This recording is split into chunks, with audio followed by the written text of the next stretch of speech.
Hi everybody, I thought I'd do an update video today and let you know what we've been up to and how everyone's getting on here. Surrounded by little people and a very big puppy who always wants to be in the shot, literally taking over my shot. Oh no, the cat's arriving as well now. I hope everybody's managing to keep safe, and yeah, this lockdown situation is just awful for everybody, and all we can do is our best and try and stay safe, stay at home, and hope our amazing health service can get the rest of the country through this, and yeah, that we can all come through it the other end. Naturally, being self-employed, it's not great and we've all got worries, but I don't want to sort of dwell on that on YouTube. We just kind of got to do what we've got to do and get on with what we can, haven't we? I think the main thing for me is I obviously haven't been doing anything dangerous, so I haven't been roaming riding, and yeah, we obviously haven't been out anywhere riding, just been doing stuff from home. But we've been getting on with lots of things at home, haven't we? I'm literally surrounded by ponies here. Oh my goodness. What's been going on here? So the little guys, we've been really busy. So Cedric and Cyril, my little spotties, they've been driving. We've been doing lots of driving with them, getting them really fit. Been taking them out for little hacks, just going from my home out and about, just trying to clock up some miles really and keep them going.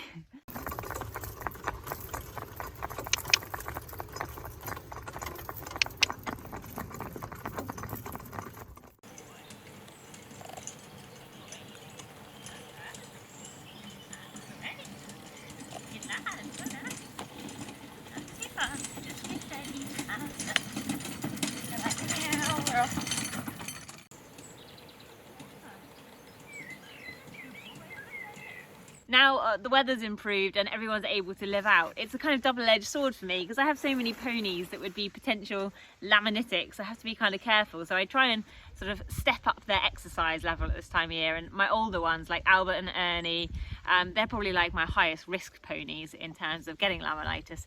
So they've been actually working alongside Custard. Now Custard is an 18-hand sport horse. He's out of my stallion, leave the noses alone.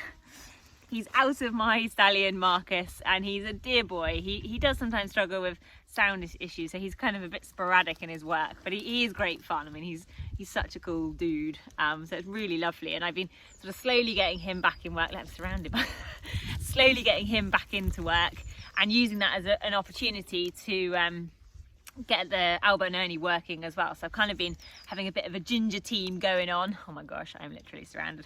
The cat's here now too. Look. Hello, say hi Louie. Oh no, everyone's here too much. Oh my gosh, this is too much. Yeah, so they've been working alongside him as a sort of ginger team, and that way they get to keep fit, because obviously about I think 3 of Custard's trot strides and Albert and Ernie are having to canter along like beetling around, so that's good, keeping them really fit and trim.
been sort of stuck in the arena a lot really, because the ground's gone from being really boggy and wet all winter to suddenly like rock hard and concrete, which is, you know, another challenge. But I don't know, in some ways it's quite good, isn't it? I mean, I have a massive hatred for being in the arena these days. I really love being out in the wild and open spaces, and riding in the fields is kind of second best to that. Dog is determined to lick these ponies. But back in the arena, we've been kind of, you know, it's been quite nice. It sort of intensifies everything, makes everything sort of a bit more focused, a little bit less free, a bit more caught, a bit more kind of, you know, yeah, just a bit tamer really. So we've been embracing it, that's the word. So I wanted to update you all on where we're at with Oisin, as lots of you have been asking, which is really cool. So Oisin, I came to the decision that the safest thing to do and the best thing to do was to geld him. And so I had him gelded a few weeks ago now. He kind of, you know, he was just very antisocial with all the other horses. He was incredibly stallion-y for his age. And to be honest, and being completely frank with you, it wasn't any fun. I wasn't enjoying him, because I felt like all the time he needed to be running with mares or wanted to be running with mares. And I didn't feel like he had the temperament to cope with that, or the handling level to be able to cope with that without becoming quite dangerous. I think he would have become really territorial. He would have owned the mares, and then he would have said, "Don't come near me," sort of thing. And I just, yeah, in my, how I felt about it was that the only thing to do really was to geld him so that he could live a happy life. Because, you know, he turning him out in the field next to geldings, he was just pacing up and down, and he just wouldn't settle. I just thought it was safer and way more fun, and I didn't think he was going to make a really good stallion, whereas I think he'll make an excellent gelding. And he already is turning into that, so that's cool. So what he's been doing now, he's obviously gelded a few weeks ago, so he's now been going out in the field with the other geldings. I put him out with Marcus, my old stallion, who I gelded at 16 years old after he'd finished his eventing career. And just to show you how dominant he was, he absolutely beats Marcus up, like really badly, biting him, going for him, to the point I had to split him up again. I mean, he was way too intense. And actually the only pony I've got that's been able to keep Oisin at bay and keep him off, and actually has been teaching him really fantastic social skills, has been Evanos. So my lead Connemara pony, the pony that I started on the island project, he's been absolutely fantastic for Oisin. He has got him well and truly numbered. He has been putting him in his place. He's not taking any rubbish, and he's got some serious skills when it comes to being able to teach a very intense colt, or ex-colt, how to behave. I think this one needs to meet him as well. So he's learning really well, and he's chilled out so much. I mean, he really has, and just being able to go out in the field with other geldings has made the world of difference to him, and I think he looks so much happier already. You know, he's living a life that horses should live.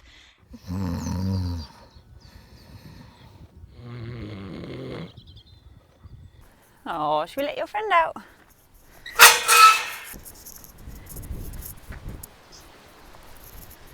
Morning, Sheeny. Should we let him out? Should we? Should we let your friend out? Oh, look, wind-swept eyes. Got wind-swept eyes. You alright, buddy? It's a good boy. Okay, let's let your mate out. Right, Ed, want to come out? Should we let him out? Oh no, I'll let him out, should we? That's your friend, don't you? Whoa, let's team up my camera. Come on, Evs. Oh. There you can see, lessons learnt. Lessons learned. Hey, Evsy. You're the only one that can keep him in his place. Are you coming out, Evs? I can't believe you want to stay in there. So Evs has to be in there to trim up a bit, because you're a pudding. You're a little pudding, aren't you, Evs? It's nice seeing you being so happy, boy, isn't it?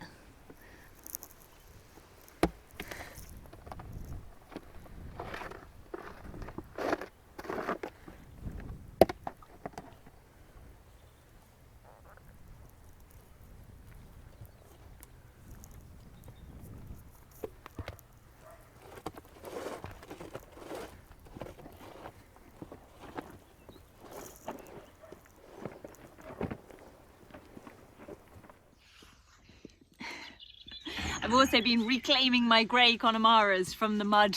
They're so brown all the time, it's just been horrendous. But now the ground is really drying out. I mean, it's dried out massively, and part of the bottom of their field is a little bit boggy. But just this last few days, I've noticed that it's actually dried up enough for them to stay on top of the water. So I've washed all their tails, and when you think of like washing one horse's tails is one thing, but then when you have to do 7 of them in one go, it's quite a job. So I washed all their tails today, washed all their legs, and they are looking much better. We're doing lots of different things with them. It's Pony. He's leaning on my head. Hello, Rupert.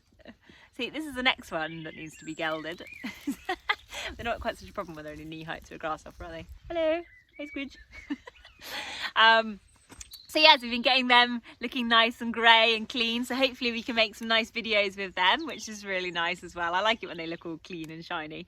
I do love them to have that natural life where they can get out and roll and be all muddy and be proper ponies, but it is quite nice when they're all clean, especially if you're trying to take photos or make YouTube content. I feel like my YouTube channel has been lacking Connemaras, which, considering they're like a massive part of my life, but that's only because they're always so grubby, so filthy all the time, that I kind of leave them out sometimes.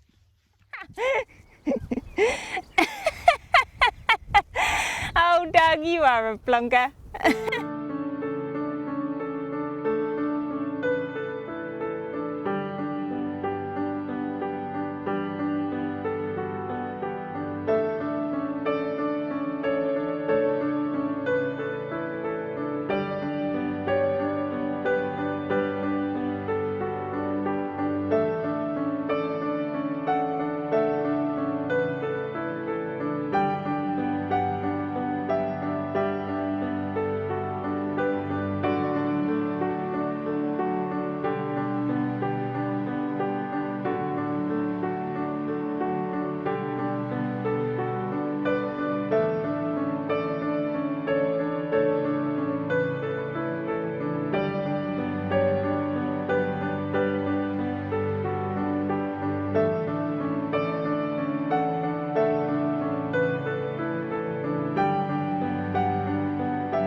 We've been doing loads of other farm jobs as well. We've had the muck spreader here, spreading the muck across all the fields, which is great. Helps us to get rid of all the last winter's. Don't chase the cat. So getting rid of the muck is probably one of my favourite jobs. Not that I actually do it, but it is I like it when it's gone, because you look at this massive pile of mucky that you think, oh, I've pushed all those wheelbarrows all winter and done all that mucking out. But we spread it on the backfield, because one of our backfields we don't use in the summer because all my ponies don't need that much grass. So we just kind of shut it up and grow some hay on it to cut later in the year. So we've just spread it on there, and when the rain comes it will wash in, and then we'll have some hay to cut for later on. Come on, Doug, bring me the pony. Doug, this way. Bring him this way. What else has been happening? Huh? What else have we been up to?